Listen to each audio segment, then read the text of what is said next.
Hello everyone, welcome to Max Corner. இந்த ஒரு வீடியோவில் அப்கமிங் குரூப் 2A மெயின்ஸில் இருக்கக்கூடிய சேஞ்சஸ் பற்றியும் அதில் இருக்கக்கூடிய ஜென்ரல் இன்டெலிஜென்ஸ் அண்ட் ரீசனிங் டாப்பிக்கை பற்றியும் கொஞ்சம் டீட்டெயிலாக டிஸ்கஸ் பண்ணுவோம். ஸோ அப்கமிங் குரூப் 2ல் வந்து பார்த்தீங்க அப்படின்னா என்ன சேஞ்சஸ் நடந்திருக்கு, குரூப் 2 அண்ட் குரூப் 2Aக்கான ப்ரிலிம்ஸ் வந்து சேமாக தான் இருக்குது அப்படிங்கிறது எல்லாருக்கும் தெரியும். இப்போது குரூப் 2க்கான மெயின்ஸ் வந்து டிஸ்கிரிப்டிவ் டைப்பில் பழைய மாதிரியே இருக்க பொழுது குரூப் 2A மெயின்ஸ்க்கானது வந்து பார்த்தீங்க அப்படின்னா அப்ஜெக்டிவ் டைப்பில் எப்படி ப்ரிலிம்ஸ் எழுதுறீங்களோ அதே மாதிரி அப்ஜெக்டிவ் டைப்ஸில் வந்து பார்த்தீங்கன்னா 200 கேள்வி. அந்த 200 கேள்வி எப்படியெல்லாம் இருக்க போகுது, அதில் என்னெல்லாம் இருக்க போகுது அப்படிங்கிறது ரொம்ப டீட்டெயிலாக சிலபஸ் வைஸ் எவ்வளவு டாபிக், எவ்வளவு நம்பர் ஆஃப் கொஷின்ஸ் கேட்பாங்க அப்படிங்கிற வரைக்கும் ரொம்ப தெளிவாக கொடுத்துருந்துருக்காங்க. ஸோ யாரெல்லாம் குரூப் 2 எக்ஸாம் ஃபோக்கஸ் பண்ணி ப்ரிப்பேர் பண்ணுறீங்களோ அவங்க எல்லாமே உங்களுடைய ப்ரிப்பரேஷனை ஸ்டார்ட் பண்ணிடலாம். ஸோ ஏன்னா குரூப் 2வை பற்றின அப்டேஷன்ஸ் வந்து போன மாதம் ஒரு அப்டேட், இந்த மாதம் ரொம்ப டீட்டெயிலாக வந்து பார்த்தீங்க அப்படின்னா ஸ்கீம் ஆஃப் எக்ஸாம் என்ன, பேட்டர்ன் என்ன, அதனுடைய சிலபஸ் என்னங்கிறது எல்லாமே ரொம்ப டீட்டெயிலாக கொடுத்துருக்காங்க. அப்போது ஆனுவல் பிளானில் சொன்ன மாதிரி வந்து பார்த்தீங்கன்னா ஜூன் மாதத்தில் அதற்கான நோட்டிஃபிகேஷன் வரதுக்கான பாசிபிள் இருக்குது. அப்போ நீங்கள் ப்ரிப்பரேஷனை ஸ்டார்ட் பண்ணிடலாம். ஸோ ப்ரிலிம்ஸை பொறுத்த வரைக்கும் எந்த குழப்பமும் கிடையாது, எப்பயும் போல் நீங்கள் படிக்க ஸ்டார்ட் பண்ணிடலாம். ஸோ ப்ரிலிம்ஸில் என்ன நல்லா தெளிவாக படிச்சிங்க அப்படின்னாவே போதுங்க, மெயின்ஸை ஈஸியாக கிளியர் பண்ணிட முடியும். ரைட், ப்ரிலிம்ஸில் இருக்கக்கூடிய அதே விஷயம் தான் குரூப் 2A மெயின்ஸில் இருக்க போகுதுங்க. ஸோ குரூப் 2 கூட வந்து பார்த்தீங்க அப்படின்னா குரூப் 2 மெயின்ஸை கூட நம்ம டிஸ்கிரிப்டிவ் டைப்பில் எழுதணும். ரைட், ஆனால் குரூப் 2A மெயின்ஸை வந்து பார்த்தீங்க அப்படின்னா நீங்கள் அங்கே ப்ரிலிம்ஸில் என்ன படிக்கிறீங்களோ அதே மாதிரியான விஷயங்களை தான் படிக்க போகிறோம். இன்னும் டீட்டெயிலாக புரிஞ்சுக்கிட்டீங்க அப்படின்னா போதுங்க. இதில் ரொம்ப மெயினான ஒரு அப்டேட் என்னன்னு பார்த்தீங்க அப்படின்னா ஒவ்வொரு பார்ட்டில் இருந்துமே வந்துட்டு எவ்வளவு நம்பர் ஆஃப் கொஷின்ஸ் இருக்கும், அந்த பார்ட்டில் அதுக்குள்ளே இருக்கக்கூடிய சிலபஸ் என்ன அப்படிங்கிறது எல்லாமே ரொம்ப டீட்டெயிலாக கொடுத்துருக்காங்க. சரிங்களா? ரைட், இப்போ குரூப் 2A மெயின்ஸ் பேப்பர் வந்து பார்த்தீங்க அப்படின்னா 3 பார்ட்டாக பிரிக்கிறாங்க. இதில் பார்ட் A அப்படிங்கிறது ஜென்ரல் இன்டெலிஜென்ஸ். ஸோ ஜென்ரல் இன்டெலிஜென்ஸில் வந்து பார்த்தீங்க அப்படின்னா மொத்தமாக ஒரு 5 யூனிட்டா பிரிச்சிருக்காங்க. அந்த 5 யூனிட்ல இருந்தும் ஒவ்வொரு யூனிட்ல இருந்தும் எவ்வளவு கேள்வி கேட்பாங்க. ரைட், 100 கேள்வி கேட்பாங்கிறத விட அந்த 100 கேள்வியில unit 1 modern history and Tamil society culture and heritage அப்படிங்கிறதுல இருந்து 20 கேள்வி கேட்பாங்க. யூனிட் 2 அட்மினிஸ்ட்ரேஷன் ஆஃப் ஸ்டேட்ஸ்ல இருந்து 30 கேள்வி கேட்பாங்க. யூனிட் 3 சயின்ஸ் அண்ட் டெக்ல இருந்து ஒரு 15 கேள்வி. Unit 4 Tamil Nadu economics and social issues இன் தமிழ்நாடு வந்து ஒரு 20 கேள்வி. யூனிட் 5ல ஜியோகிராஃபி ஆஃப் தமிழ்நாடுல இருந்து ஒரு 15 கேள்வி கேட்பாங்க. அப்படிங்கிறது ரொம்ப அந்த ஸ்பிளிட் அப் வந்து பாத்தீங்க அப்படின்னா நம்ம ப்ரிப்பேர் பண்றதுக்கு ரொம்ப ஈஸியான ஒரு விஷயங்க.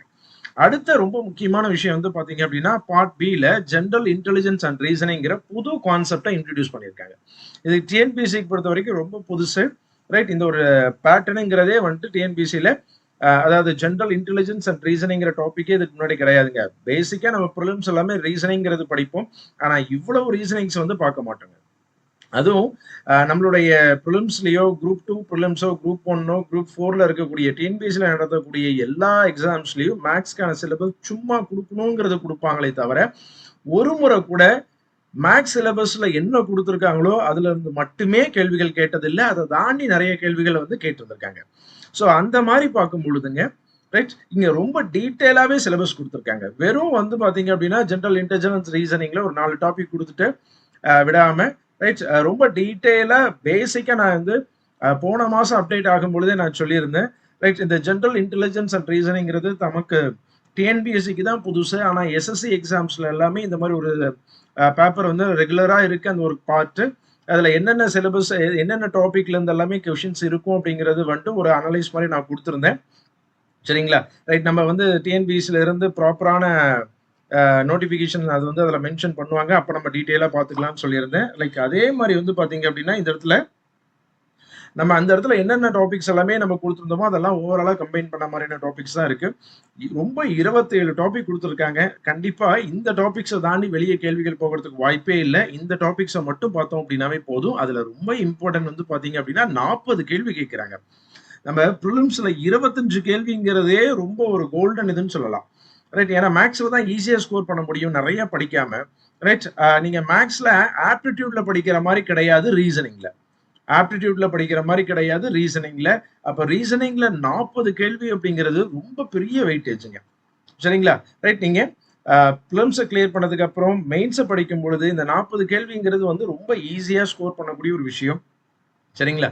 ரைட், ரொம்ப கான்செப்டா புரிஞ்சுக்கிட்டு ஆன்சர் பண்ணாவே போதுங்க. நீங்க அங்க படிக்கிற மாரி பிரின்சிபல் படிக்கிற மாரி ஷார்ட்கட்ஸ் அது இதுனாலாம் இதுல எங்கேயுமே அப்ளை பண்ண முடியாது. ஃபார்முலாங்கிறது எதுவும் கிடையாது. அதனுடைய கான்செப்ட்ட புரிஞ்சுக்கிட்டோம் அப்டின்னா, அந்த விஷயங்கள நம்மளால ஈஸியா ஆன்சர் பண்ணிற முடியும். சரிங்களா? ரைட். அடுத்து பார்ட் சில வந்து பார்த்தீங்க அப்டின்னா, ஜெனரல் தமிழ் அண்ட் ஜெனரல் இங்கிலீஷ்ல வந்துட்டு ஒரு 60 கேள்வி. எல்லாமே பேசிக்கான சிலபஸ்ல தான் குடுத்து வந்திருக்காங்க. அப்ப குரூப் 2 ஏ மெயின்ஸ் கிளியர் பண்றதுங்கிறது ரொம்ப ஈஸியான ஒரு விஷயம். ரைட். குரூப் 2 மெயின்ஸ் கிளியர் பண்றதுமே ஈஸியான ஒரு விஷயம் தான். ஆல்ரெடி அத கம்பேர் பண்ணும்பொழுது குரூப் 2 ஏ வந்து டிஸ்கிரிப்டிவ் டைப்பா இல்லாம அப்ஜெக்டிவ் டைப்பா இருக்கிறது இன்னும் அட்வான்டேஜா இருக்கக்கூடிய ஒரு விஷயங்க. ரைட். ஓகே. யாரெல்லாம் வந்து குரூப் 2 ஃபோக்கஸ் பண்ணி படிக்கிறீங்களோ, அவங்க படிக்க ஆரம்பிச்சுருங்க. குரூப் 4க்கான எக்ஸாம் வந்து ஜூன் 9த் நடக்க போகுது. ஸோ குரூப் 4 ப்ரிப்பேர் பண்ணிட்டு இருக்கவங்களும் ஜூன் 9த் முடிச்சதுக்கப்புறம் உங்களுடைய ப்ரிப்பரேஷன ஸ்டாப் பண்ணாம அப்படியே கன்டின்யூ பண்ணீங்க அப்படின்னா, குரூப் 2வும் ஈஸியா கிளியர் பண்ணிற முடியுங்க. ரைட். ஓகே. ஸோ வேற ஏதாவது அப்டேட்ஸ் இருந்துச்சு அப்படின்னா நம்ம அப்டேட் பண்ணுவோம். ஸோ இந்த குரூப் 2க்கான கிளாஸஸ் பத்தின அப்டேட்ஸ் வந்து நம்ம லேட்டரா அப்டேட் பண்ணுவோம் நம்மளுடைய சேனல்லயே. ரைட். Thank you.